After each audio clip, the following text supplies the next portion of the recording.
सोचिए, हमारे प्लैनेट के चारों तरफ एक इनविजिबल शील्ड है, एक ऐसा सुरक्षा कवच जो हमें दिखाई नहीं देता।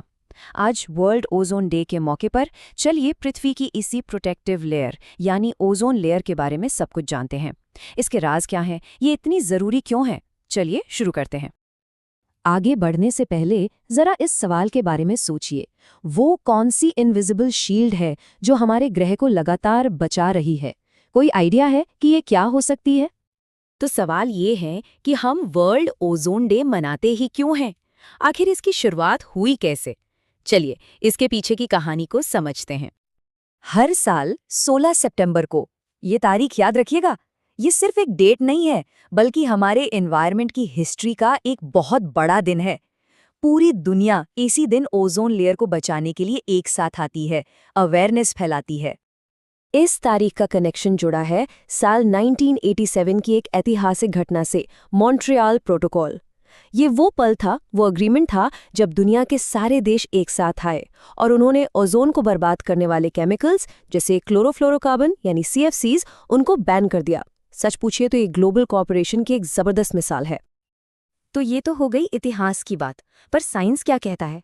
आखिर ये ओजोन लेयर है क्या भला? देखिए, बहुत सिंपल तरीके से समझते हैं।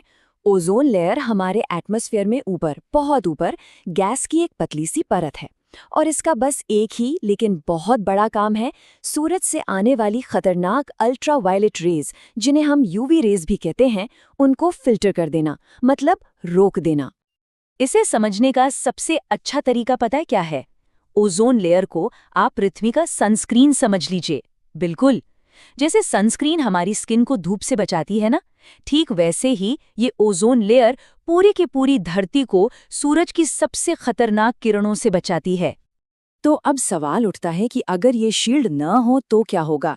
इसके नतीजे बहुत बहुत सीरियस हो सकते हैं। यही UV किरणें स्किन कैंसर और आंखों में मोतियाबिंद जैसी बीमारियों का खतरा बढ़ा सकती हैं। इतना ही नहीं, ये हमारी फसलों को भी बर्बाद कर सकती हैं, मतलब सीधा असर हमारी फूड सिक्योरिटी पर। चलिए अब बात करते हैं आज की। आज हमारा ग्लोबल कमिटमेंट क्या है? हम कहाँ खड़े हैं? तो मॉन्ट्रियल प्रोटोकॉल हमें एक बहुत ज़रूरी बात याद दिलाता है कि हमारा काम अभी खत्म नहीं हुआ है।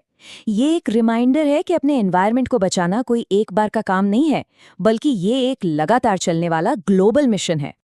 और देखिए, ये सच है कि हमने ओजोन लेयर को बचाने में कामयाबी हासिल की है, लेकिन कहानी यहीं खत्म नहीं होती। आज हमारे सामने कई नए और शायद ज्यादा बड़े चैलेंजेस खड़े हैं। तो यहाँ एक मज़ेदार या कह सकते हैं चिंता की बात है।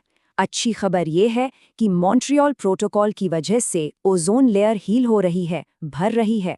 पर बुरी खबर ये है कि पॉल्यूशन और ग्लोबल वार्मिंग जैसे बड़े खतरे अब भी हमारे प्लैनेट के लिए एक बहुत बड़ा चैलेंज बने हुए हैं। और ये खतरे क्या हैं? ये आज के सबसे बड़े विलेन हैं। प्लास्टिक का कचरा जो हमारे समंदरों को चोक कर रहा है, ग्रीन हाउस गैसें जो क्लाइमेट चेंज की वजह बन रही हैं, और फैक्ट्रियों से निकलने वाला पोल्यूशन जो हमारी हवा और पानी में जहर घोल रहा है। और सबसे बड़ी बात, ये सब आपस में कनेक्टेड हैं। अब इतनी बड़ी बड़ी प्रॉब्लम सुनकर थोड़ा डीमोटिवेट होना नॉर्मल है, पर अच्छी बात यह है कि हम सब मिलके एक बहुत बड़ा फर्क ला सकते हैं। चलिए देखते हैं कैसे। ये कुछ बहुत ही सिंपल स्टेप्स हैं जो हम में से कोई भी ले सकता है, जैसे पोल्यूशन कम करना, पब्लिक ट्रांसपोर्ट का ज़्यादा इस्तेमाल करना, प्लास्टिक का यूज़ घटाना और ऐसे अप्लायंसेस यूज़ करना जो बिजली बचाते हों। और हाँ, सबसे ज़रूरी, इस जानकारी को, इस अवेयरनेस को दूसरों तक पहुंचाना, ताकि ये चेन आगे बढ़ती रहे। और आखिर में ये एक सवाल है जो हमें सोचना चाहिए। जब लाखों करोड़ों लोग एक साथ छोटे छोटे ही सही पर सही कदम उठाते हैं, तो वो मिलके एक बहुत बड़ा, एक पॉजिटिव बदलाव ला सकते हैं। तो सवाल ये है कि किसी एक इंसान का एक छोटा सा कदम हमारे आने वाले कल के लिए, हमारे भविष्य के लिए कितना बड़ा हो सकता है।